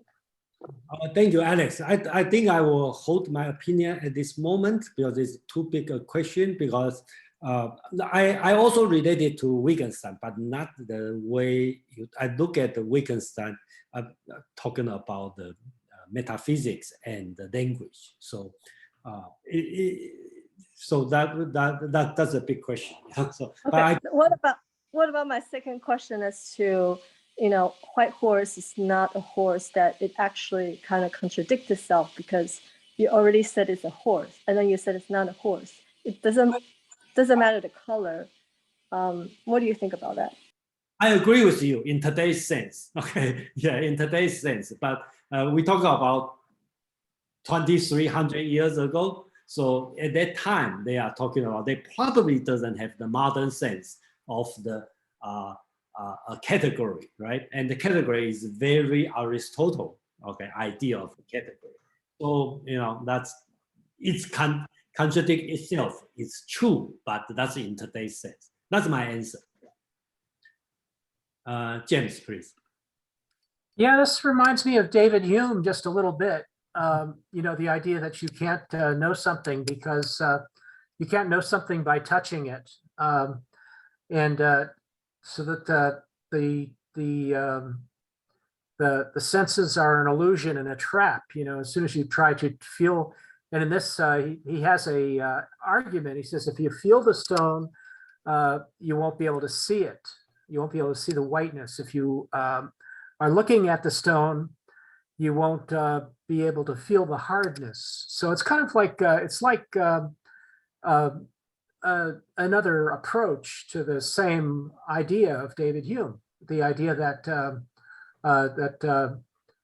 of skepticism, the idea that there's a loss of actuality. There's a loss of trust when you try to employ a purely empirical approach to judgment. So I just wanted to make that comment. I made another comment, which is in the text, in the chat. I said the idea here is that you can't walk and chew gum, but so it's on that level it's funny, but it also is a little like it is a little bit like Humean skepticism, that you can disentitle the senses. Here you disentitle the senses because you posit that the senses can't be simultaneous. And in Hume, he takes a different approach, but it's basically the same thing. He's an early version of a skeptic. Yeah, thank you. And so I think let's move on. Madeline, I will put you on hold and let me move on first. I think today's discussion, I think at least we can feel when we discuss, you don't need to refer any Chinese culture, right? So based on, I think today this subject is very universal. Okay, any culture, any background, we can do. We face this kind of problem, but if you can tell the different approach, okay, and in the East and the West, and that's the purpose of today's meetup. I'm going to quickly introduce another person called Hui Shi. Okay, he is also very important since we are reading the Feng YouLan's book, and Hui Shi is also the same as Feng YouLan, as a student of Zhuangzi. Okay, so but Hui Shi traveled to Taiwan and Feng YouLan stayed in China, and both are great philosophers, and they are different, and they kind of like against each other in different ideas. So we will have time to read Hui Shi, but I just like to mention, this person. So I'm going to go to another chapter on the Gongsun Long talking about the universal and the particular. He talk about 植物论. Okay, so Feng YouLan provide one answer on this one. Okay, I just want to quickly use this sentence to talk about. Okay, talk about 天下无子，物无可以为物. Okay, so basically talk about Feng YouLan use this word 指. Okay, means finger. Okay, literally means finger. But Feng YouLan think finger, okay, is the same word as another 指, okay, which means essence. Means the essence, which also means universal. So Feng YouLan's explanation is, if there are no universal in the world, we cannot name any particular. So very similar to Platonic idea, right? Idea and form, right? How do I know this is cat? Because we have ideal catness in the mind. Okay, so when I see the 90% similar with my form of cat, we know it's a cat. So that's Plato's idea, and the Feng YouLan explained in this way, talking about 指 means essence, means the form. So that's his translation. Is there's no universal in the world that we cannot name any particular. You know particular through universal. But Hu Shi, okay, talk about different thing. Okay, Hu Shi's explanation on this one is just totally opposite. Well, in Chinese point of view, okay, probably the same. But in the Western philosophical point of view, it's totally opposite. Hu Shi think about 指 means finger. You point to something. And I think his example is a cow. You want to identify cow, you point, okay, finger means point, the home of the cow. So you know it's a cow. So his translation would be, if there are no attribute, we cannot name anything. So you know it's a cat, okay? Because we can point, we know the attribute of the cat, which is meowing, furry, you know, that's kind of attribute. Then you know it's a cat. So that's Hu Shi's explanation. But in the Western philosophical point of view, that's totally opposite, right? One is kind of a Platonic idea, like ideal form. And another one is kind of empirical, empiricism, or close to the Aristotle's idea to recognize things. So that's the thing I like to bring out. And then there's a different idea on this one. So just we have a Madeline, then, okay, I think we are doing very well on the timing. So Madeline, please. Okay, well, I'm glad we're doing well on time because I have an urgent question. But before I get to it, I just want to say, anyone who is listening to this, who can also see this and simultaneously feel your foot on the floor or yourself in your chair at the same time, you have proven Hume wrong. So I'm assuming that perhaps he was just doing thought experiments. So to me, this very strange and interesting thing, it says Gongsun Long's second argument is a metaphysical one. Okay, so hardness and whiteness as universals are unspecified in regard to what particular object it is that is hard or that is white. Indeed, even if in the physical world there were no hard or white objects at all, nonetheless, the universal hardness would of necessity remain hardness, and the universal whiteness would remain whiteness. So is he implying that there are universals that exist that are unrealized in the world? Does anyone understand my question? Is he saying that these are things that are like, these universals are sort of floating around like disembodied ghosts, and they don't exist in the world because they haven't been applied to any object? The object hasn't yet been possessed by hardness or whiteness or universal quality XYZ, but that XYZ does exist in some abstract form, and one day it could arrive and hit the stone or a person or a cat? Madeline, okay, I got your question. Okay, but I don't have an answer. But I hope everybody have an answer on this because I think it's a big question. Yeah.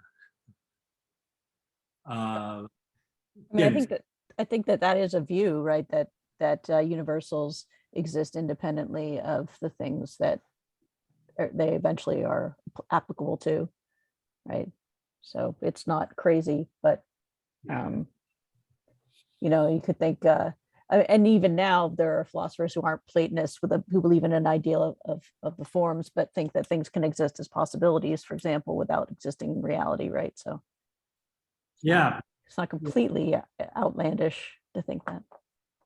Yeah, it's a question. That's why another people like Wittgenstein or some philosopher will consider this one all the metaphysical question. It's just a linguistic question. So that's another way to look at it. So and that's a big question. Yeah. James, please. Yeah, I've read a bit of Plato, and so I just wanted to take Feng YouLan's side here from a Platonic point of view.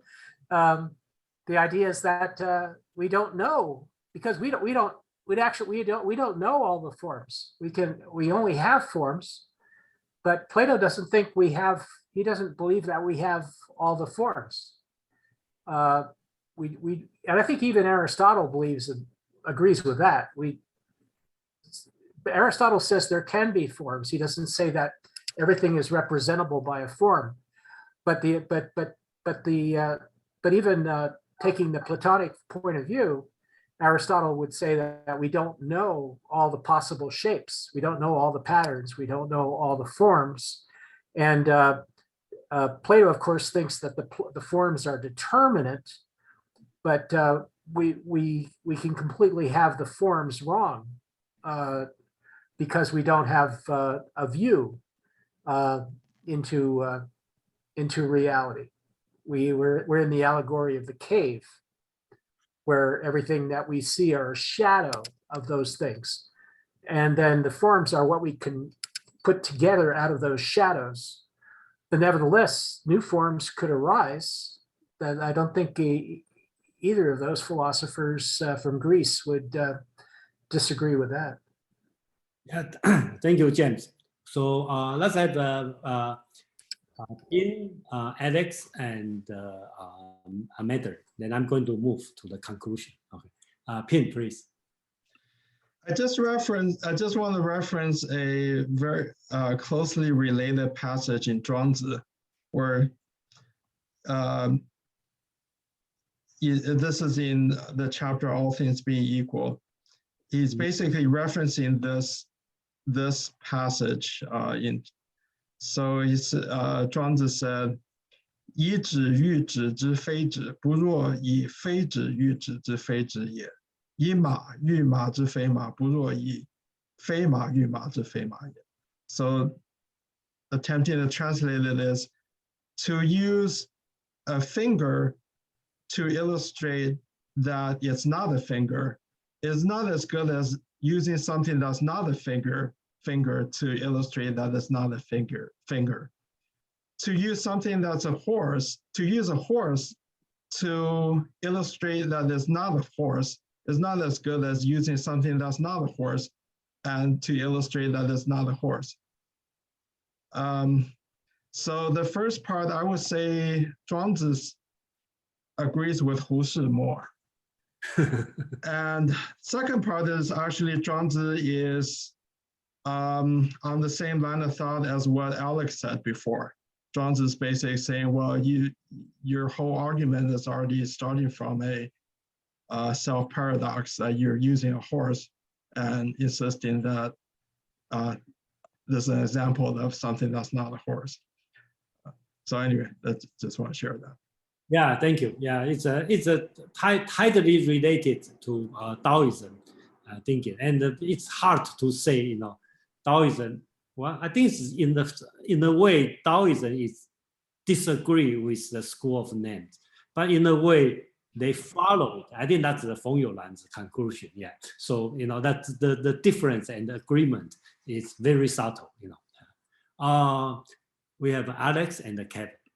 Alex, please. Yeah, actually, I want to bring up another popular point of view from Buddhism. 色即是空，空即是色, right? It's what it means, I think, is that, you know, it's everything is in your mind. The forms, your perceptions is in your mind. And actually all that is really emptiness because, you know, you know, and then the second problem, I wouldn't say second problem, I would say the issue is really the universal. How do you define universal? Just because, you know, a million people says that it's a white horse, so you think it's a white horse, or you must, you know, come to your own conclusion. If you're a Buddhist, you probably just say that, oh, that is just a form that forms in your mind, that it could all be emptiness in the end, right? So I think, I actually think that the better way to look at, you know, this issue here is combining Feng YouLan and Hui Shi ideas, because you can't go without the other. That's what I believe. You know, if nobody taught you the color white, if you're a blind, totally blind person, and finally you can see, you never learned the color white, you would not know that's the color white until someone else tells you, or if that's a horse. And the white horse is not a horse. I actually like to say that white horse, it's if you combine it in Chinese, I believe if you combine those two words together, it actually becomes like it's on its own, which is different from the horse. So in a way, I kind of disagree with white horse is not a horse, but I also kind of agree. I also kind of disagree that white horse is not a horse. So, you know, I think from the Buddhist point of view, he might agree with, you know, this white horse is not a horse. Thank you, Alex. Yeah, Kevin, please. And after Kevin, I'm going to put a conclusion. Okay, so I think it's these two philosophers or school of name, they have their own political view. Okay, they are not just doing this one for the sake of argument. So, yeah, Kevin, please. Yes, thank you, Jason. For me, whatever you see, you believe, all makes sense. Also doesn't make sense. Could it be? I would say put a universe, not because we are human beings. They exist. They exist more early than us.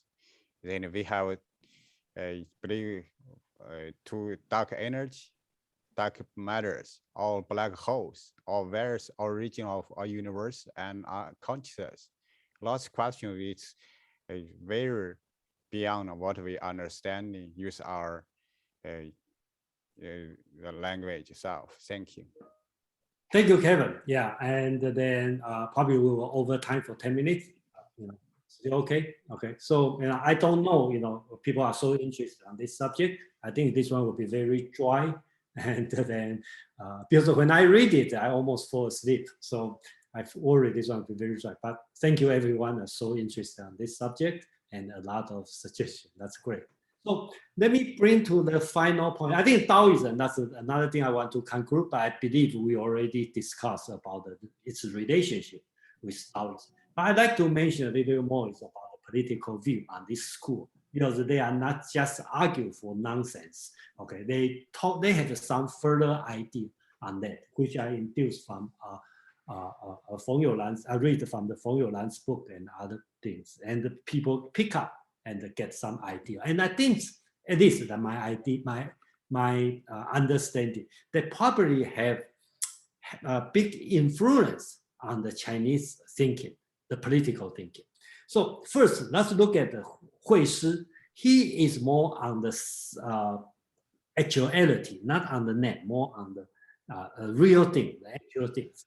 So he talked about, remember his 10 point, the last point, loving all things equally, heaven and earth are one body. Okay, so this one is very similar to Zhuangzi's thinking. That's why he has a good friend of Zhuangzi. So everything is the same. All the people is the same. So from YouLan point of view, he talked about two important concepts. One is being that lie within shapes and the feature. That's what Hui Shi is focused. Another one is talking about so-called 形象之外. That means being that lies or misspelled, okay, beyond shape and the feature, which is name. So basics, how to transcend, okay, what we know, okay, to what we don't know, within and beyond. I think that's in the Western world, we use the word transcendent, right? We know something immanent and we want to know something beyond, okay? So we transcendent. Right now we are talking about, if you take a different view, how do we know the immanent and from immanent to the something transcendent thing like metaphysics. So this kind of concept being developed, okay, through the school of name. So look at the Gongsun Long. He talked about on the very first chapter, he talked about the in Gongsun Long's writing, very first chapter, he talked about why he's doing this. He's talking about the first paragraph of Gongsun Long, talking about the wish to extend his argument. Okay, his argument means the white horse and the white and hot, in order to correct the relationship between the name and the actuality. So that's the cultivate the word. So basics, what they are doing, okay, I'm not sure their purpose, but being used for the later Chinese scholar is develop the what within and what beyond. How do we do it? Through the name. So the way Chinese want to do something immanent and transcendent to beyond, they use the name to do it. So that's why I got a very famous saying, so-called 内圣外王. Okay, if we tell all the Chinese political, the idea of talking about the 内圣外王, that means there's a different translation, but basically talking about the Tao of the sageness within and the kindliness without. Okay, so another translation is being sage inside and being kindly outside, being a sage in the inner sphere and a kin in the outer sphere. Okay, I think later when we talk about Neo-Confucianism, we probably have a chance to talk about this one. This one has been a slogan in the Chinese political, and they have some relationship with the school of name because they want to know, okay, how do we know particular? We already know particular. How do we extend transcendent from particular to universal, which we can apply to the political world? How do we do something we can do and go outside? That's why, you know, you being a sage, okay, within, but you can be kindly. Kindly means another way to govern the world, okay, and outward. That's the thing. And later on, we have different school. They all focus on the name. Okay, so that's the thing I like to say to this moment. And then let's spare a few minutes to discuss on this one, and then we will conclude on today's section. It's a little bit longer. Sorry for overtime, but you know, let's have a few minutes to discuss. And anybody and any comment about the conclusion and then anything? No? Shamarin, please. Oh, okay. All right. We have a lot. Okay. Shamarin, please. Yes, I just for me, I'm thinking of it myself, and I don't know that this is what's suggested at all, but the notion of being sage inside and being kingly outside. I'm wondering if being sage inside is to be the white within and then to be the universal without. So so in our inner worlds, we can be whatever it is, how specific and unique that it needs to be, and then maybe we better relate to others as we reveal our essence outwardly. Yeah, thank you. Yeah, Let's go Madeline and Brian and Alex. Madeline, please. This has been fascinating, Jason. Thank you. Looking at your second bullet point here, in order to correct the relationship between names and actualities, so thus to cultivate the world. So that is the rectification of names, to call a thing what it is. This seems to be in two different spheres in a way. One is our own recognition of, I'll just call them the properties of a thing. Its whiteness or its hardness. Then there is the way that we communicate about those. So we may have, and we probably do, all have our own internal nonverbal languages that, that correlate things and that make associations. And then we have an external language that we have to make, we have to interpret our internal language of senses, impressions, memories, and associations into words that other people can understand, and to use those consistently socially to make a social world that corresponds to our shared external world. Thank you, Madeline. Yeah. The next one will be. Can I Please, can I respond to Madeline? Please. Yeah, actually, she should get in the time machine, go back 2,500 years, and I think Confucius would really enjoy a conversation with her. Because there's a passage in the Analytics of Confucius where his student Zilu asked him, if you get in politics, what's the first thing you would do? Confucius said, the first that must do is to correct the names. And Zilu said, really? You're kind of, he actually kind of insulted Confucius, like, well, you're kind of dumb. What use is that? And Confucius said, well, you're kind of barbaric. Said, because if the name is not proper, then the speech is not smooth. If the speech is not smooth, then things will not be accomplished. And if programs are not accomplished, then you will not elevate rights and music. And if you don't elevate rights and music, then punishment will not be just. And if punishment is not just, then people don't know how to act. So basically, a Xunzi knows that the importance of name and how speech or communication is a must in actions. If you don't have this speech, sorry, I'm trying to translate in real time here, it's a little difficult. But if you don't take care of the speech, then there is nothing will fall into the right place. Yeah, thank you, Pin. Yeah, so that's exactly I want to talk about in this part. Thank you for mentioning this one. Yeah, I always like to quote this today's meetup. So basics. The point here is we will have a time to discuss further on the relationship. But the point here I just want to make is the school of name. They are not just argue for the sake of argument.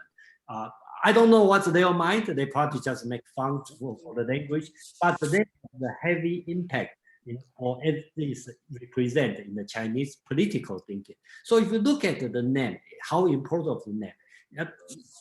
The first one, the school of name, they probably only talk about metaphysical question or linguistic question. But in the Confucianism, just like Pin mentioned, it's the rectification of name. Okay, so the name is so important. Okay, and then legalism, they equalize the name of law. So instead of Okay, and then the Taoism thinking, basically, the Taoism thinking, right? In the Taoism thinking, in the Tao Te Ching, basically talk about nameless. But later on in the Zhuangzi, you can see Zhuangzi and Hui Shi are good friends. Okay, Zhuangzi seems to argue against Hui Shi, but why he keeps Hui Shi there? Okay, because the later on development, the Taoism thinking, they have strong influence. Okay, from the school of names. So that's the point, and I think that's important. So the detail, and we still have a lot of things to discuss. So let's go to Brian and Alex. Then we will conclude for today's meetup. And the next week we are talking about a kind of mix with logic, sophistry, and philosophy, which is later Mohism. Okay, Mohism has a strong development on the logical thinking, and it's also tied to his philosophy of impartial love. So, Brian, please. I think Alex was up first. Okay, so I will have Alex go first, and Brian, you will have the final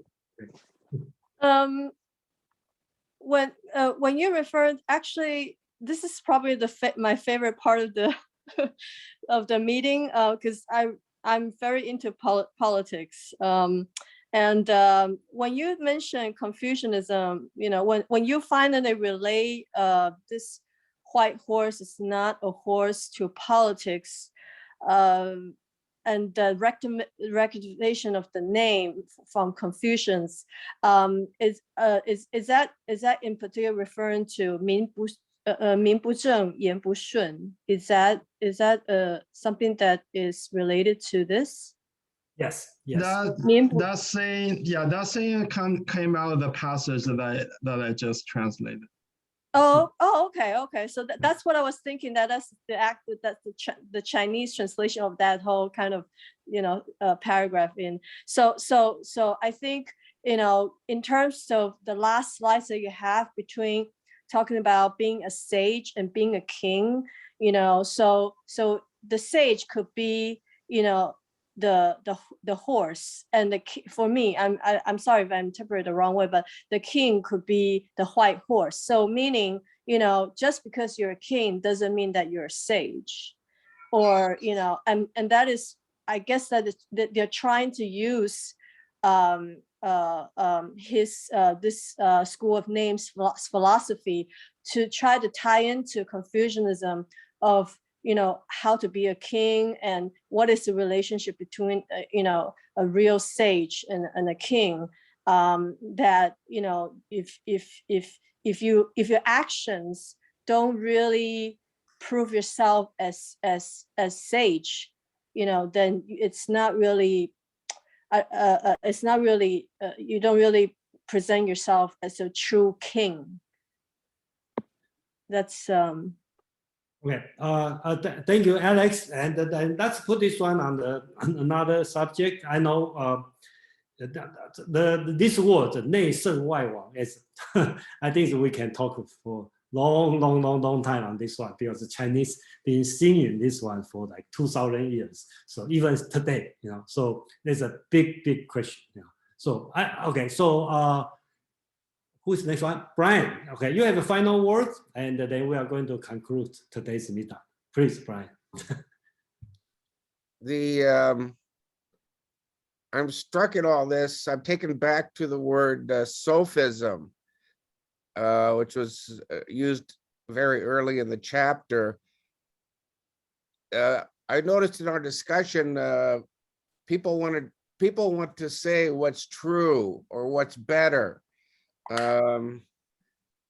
Shane Marie, I'm totally in line with what, with her thinking of personal integrity. Also Madeline, totally in line with the Confucian harmony.